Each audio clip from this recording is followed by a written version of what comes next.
Peggy 18.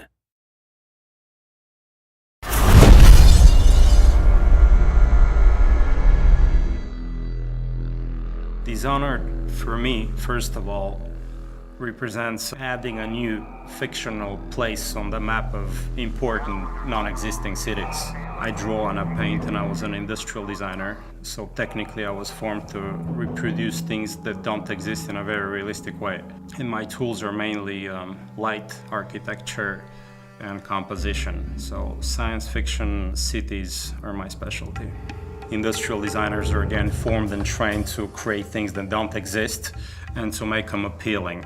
And industrial design in itself is fiction. I specialized in advanced prototypes for non-existing cars, which are absolutely dream objects. And that's why the training is very useful. And historically, people like Sid Mead, who's designed Blade Runner, was an industrial designer, and he had the attention to detail and to craftsmanship to make up a world and make it very believable.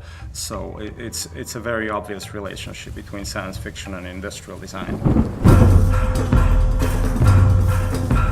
So in Dishonored, you play a supernatural assassin in a steampunk city called Dunwall. And the game has what I would describe as a non-photorealistic art style, led by Sebastian Maton and Victor Antonov. When we first started the project, Raph and I kept saying, this is London 1666. It was the last year of the plague and the year of the Great Fire. The city of London at that point is pivotal to the world and pivotal to history. The early creative influences were historical, architectural pictures of London and maps of London. Start with a location. Where is this taking place? All kinds of representations from different artists, painters, photographers, and filmmakers. As a visual designer, Victor works kind of like a historian. He really proceeds with what-ifs scenarios. So, okay, what if instead there was this event happen in history? We looked at specific rooftops, specific smokestacks, and facade ornaments that were very specific only to London and to no other city. When the first design come back is that it looks very real, even though it's not, but it's kind of believable because our brain kind of processes it in a way which just looks like, oh wow, that looks like a place that could exist.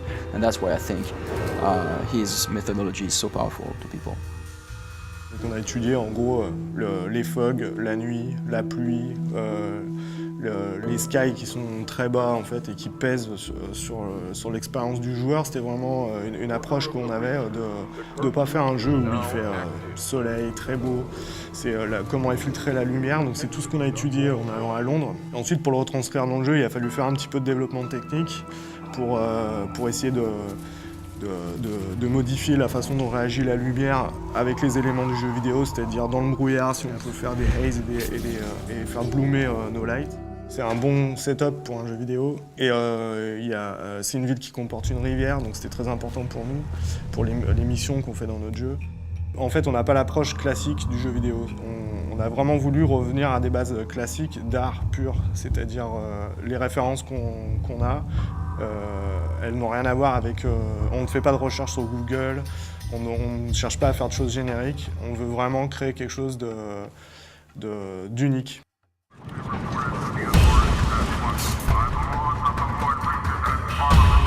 But the more we worked on the game, the more two things began to happen. As Raph and I and the team collaborated with Victor Antonov and Sebastian Maton, we started moving the game forward and forward in time, until we eventually got to some sort of 1800s. We also moved further and further away from the real world and eventually just said, okay, this is the city of Dunwall. We were somewhere in this time period where there's a lot of technology, but there's a lot of mechanical technology going on. So we based everything on suspension, steam, and basic fuel. We wanted to bring some rock and roll into that and some modern elements. So we started adding more science fiction element, pulling it forward in time and including technologies from probably mid-19th century. So this was just one foundation, one layer. Up on this layer we built what happened to the city 30 years later, 70 years later, etc. Technology and the machines in Dishonored have a again, a specific narrative function. They tell the story of the ruler of the country who has a flair for industrial design and progress. So he's building bridges and buildings and fences and devices to modernize the city and to crush and oppress people as well.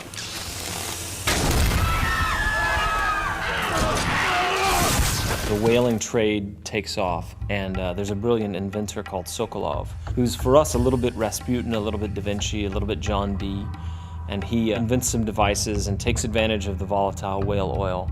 And then the oppressive government begins to use those devices against the people as a sort of security layer. The whale oil industry in Dishonored is manifested and represented through visual elements and design elements like ships and boats. And all that suggests that the world is bigger than the city, and you have an ocean, and you have foreign different lands, and maybe colonies. So you have these mysterious ships bringing these strange animals because they're not regular whales, they're Dunwall whales. So you see them through harbors and rivers and through the coast, and the whale ships expand the scope of the city. The characters and the character design in Dishonored are no different than the architectural design on the design of the light. We wanted to get into the identity of these characters. We looked into British morphology. How are the eyes set? How's the nose? How's the skin? Play with the grotesque and with the beautiful, and we stylize this into a variety of very real faces that have a backstory and a meaning to them. On a travaillé avec des gens un peu à travers toute l'Europe et qui étaient vraiment des spécialistes en fait de l'anatomie pour essayer de ne pas perdre l'intention qu'on avait mis dans les visuels au départ. Et on a pris des gens qui étaient spécialisés par exemple dans les silhouettes et dans les vêtements, dans la découpe des plis, la façon dont travaille un jean ou un pantalon. On ne voulait pas justement que ça ressemble à des personnages de jeux vidéo avec des jambes en tube et quelques polygones pour donner de l'effet ou juste des shaders. C'est-à-dire qu'on vraiment travaille la silhouette, c'est-à-dire que nos personnages, on a une approche de loin parce que c'est un jeu de combat, donc on détecte les personnages de loin. Et on a besoin aussi d'avoir un fort caractère quand ils sont très près. Ce qui rend vraiment les personnages de Dishonored uniques, c'est le fait qu'on a voulu les typer dès le début. En fait, on est parti dans cette stylisation. Et par exemple, au niveau des proportions, si je repense au City Guard, en fait, qui est un combattant, on n'a pas hésité à lui grossir les mains, à réduire sa boîte crânienne, pour vraiment qu'il ait le physique qui reflète ce qu'il fait dans le jeu. Et à l'opposé, on a par exemple les aristocrates qui sont beaucoup plus élancés, avec des fronts plus hauts, qui sont assez hautains, en fait, qui ont des visages vraiment durs. Ensuite, la deuxième approche, en fait, c'est de les passer en modélisation, en 3D pour le jeu. Et le but, c'est de ne pas perdre l'essence qu'on a dans la peinture, parce que c'était carrément de la peinture qu'on avait, c'était pas juste des croquis. Et garder ça en 3D. Donc là, la contrainte, c'était plutôt technique, c'est comment garder quelque chose un peu de vivant et pas de tout générique, tout lisse. En fait, ce travail de stylisation qu'on a réalisé sur nos personnages, on a aussi voulu l'appliquer sur nos animaux. C'est pas des animaux qu'on a l'habitude de voir, ils sont vraiment particuliers. Et là, j'ai en tête l'exemple du Wolfhound, où justement, on a pris un chien, mais on l'a mélangé aussi avec un peu de crocodile, un peu de girafe, pour le rendre vraiment unique et qui a un côté fantastique dans notre univers. On a fait une silhouette très forte, il se déplace vraiment d'une manière très particulière. C'est pas un chien qu'on pourrait croiser dans la rue tous les jours.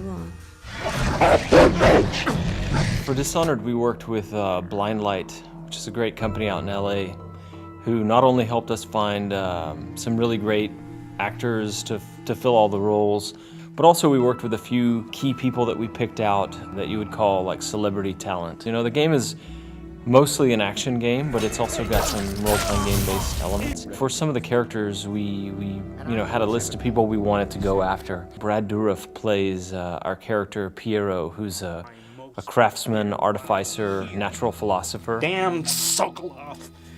He will haunt me to my grave.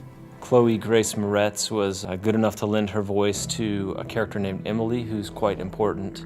I love getting in the booth and just kind of playing with the different voices and sounds and stuff you can make, and trying to really get the acting through onto the video game. Susan Sarandon, I'm older, so I'm a big fan of hers from even as far back as the Rocky Horror Picture Show days. And she plays an interesting character that I don't want to say too much about right now. So those guys bring their own ideas to what the character's feeling and the intensity. And so just talking purely in narrative terms, I think the voice actors add a level of polish and help the player just sort of like empathize with what's going on.